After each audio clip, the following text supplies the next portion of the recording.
Kami dari kelompok 6 jurusan Sistem Informasi mempersembahkan video edukasi pelecehan seksual.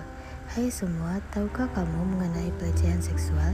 Pelecehan seksual adalah perilaku, ucapan, isyarat, atau pendekatan terkait seks yang tidak diinginkan oleh salah satu pihak. Terkadang pelecehan seksual bisa terjadi kapan saja di sekitar kita. Begitu juga karena adanya kesempatan pelecehan seksual dapat terjadi di mana saja. Pelecehan seksual sendiri termasuk dalam norma kesusilaan di mana pelaku seksual tersebut tahu itu adalah tindakan yang salah, tapi tetap ia lakukan karena pengaruh dari berbagai hal sehingga ia menganggap itu tindakan yang ia maklumi. Hukuman untuk pelaku pelecehan seksual sendiri kurang mampu memberi efek jera pada pelaku. Dalam norma kesusilaan itu sendiri memiliki sebuah arti sanksi yang dimana seperti halnya sebuah norma hukum. Mereka yang melakukan pelanggaran pada norma kesusilaan tersebut akan mendapat sanksi yang bersifat secara individual.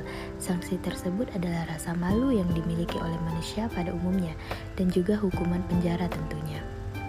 Pelecehan seksual sangat banyak terjadi di masa peradaban zaman sekarang, terutama di kalangan masyarakat yang bentuk pelecehan seksualnya baik dalam bentuk visual, verbal maupun fisik. Seperti yang kita ketahui, peradaban manusia juga menimbulkan hilangnya rasa sikap budaya menekankan disiplin pengendalian diri, sehingga terjadilah suatu kejahatan seperti pelecehan seksual karena tidak ada lagi pengendalian diri. Faktor pendorong terjadinya kejahatan pelecehan seksual itu sendiri disebabkan oleh adanya berbagai faktor, antara lain dipengaruhi oleh faktor dari luar lingkungan dan faktor dari dalam lingkungan diri perilaku sendiri. Faktor terjadinya pelecehan seksual ini juga diakibatkan oleh majunya peradaban manusia di mana semakin berkembangnya zaman.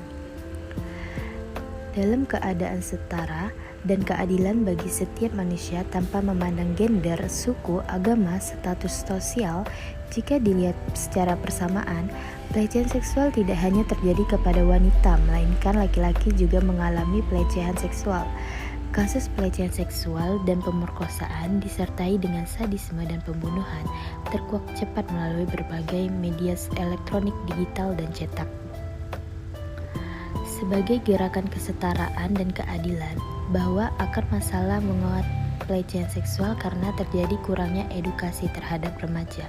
Edukasi diberikan kepada remaja agar mereka dapat melindungi diri sendiri dari kejahatan yang bersifat pelecehan.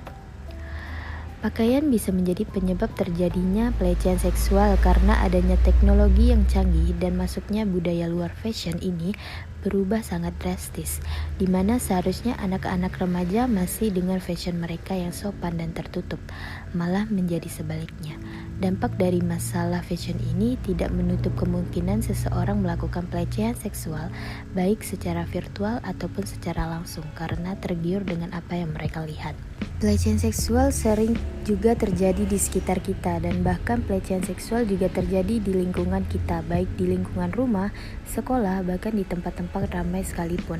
Seperti yang terjadi beberapa tahun yang lalu, ada pengendara motor yang melakukan pelecehan seksual di jalan raya dengan menyentuh bagian tubuh korban, dan ada guru yang melecehkan seseorang siswa. Akibat banyak orang yang terkena dampak pelecehan ini takut dengan orang-orang yang ada di sekitarnya dan cenderung tidak mau bersosialisasi, dan bahkan ada korban yang tidak mau masuk lagi ke sekolah.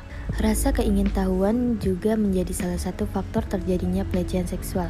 Manusia memiliki rasa ingin tahu yang berkembang, atau dengan kata lain, manusia mempunyai kemampuan berpikir. Tetapi jika cara berpikir seorang kurang atau tidak berkembang akan berdampak kepada orang lain, seperti berpakaiannya kurang sopan atau terbuka memberi efek negatif ke orang tersebut karena bisa saja orang lain yang terbawa nafsu melihat hal tersebut, mereka langsung mencari tahu keberadaan targetnya dan terjadilah pelecehan. Dalam teori transdental, dalam keagamaan tentu pelecehan seksual ini adalah tindakan yang tidak terpuji. Dalam keagamaan tentu pelecehan seksual ini dilarang dan akan mendapat sebuah dosa. Dan pada semua agama pastilah mengajarkan kebaikan. Pelecehan seksual itu seperti sebuah simbiosis parasitisme, di mana yang pelaku mendapatkan sebuah keuntungan, sebuah kepuasan, sedangkan korban sendiri mendapatkan sebuah rasa malu, bersalah terhadap diri sendiri, perasaan takut, dan banyak hal lagi. Pelaku pelecehan seksual sendiri tidak dapat ditoleransikan sebab menimbulkan dampak yang sangat-sangat terasa bagi korbannya dan harus dihukum sesuai dengan undang-undang yang ada. Bagaimana cara kita mengurangi terjadinya pelecehan seksual, yaitu dengan cara menjadi umat yang taat kepada agamanya, sehingga memiliki pengendalian diri dan hilangnya akal pikiran yang kotor, dan akan menghilangkan niat seseorang ingin melakukan pelecehan seksual. Pentingnya inovasi dan enkulturasi seperti adanya edukasi dari dini ataupun tegasnya edukasi seks di lingkungan masyarakat sehingga dapat mengubah pola pikir masyarakat dan menjadi lebih mengerti apabila dampak buruknya jika hal seperti ini tetap dianggap remeh dan diabaikan sehingga masyarakat jauh lebih sadar akan niat dan pola pikirnya.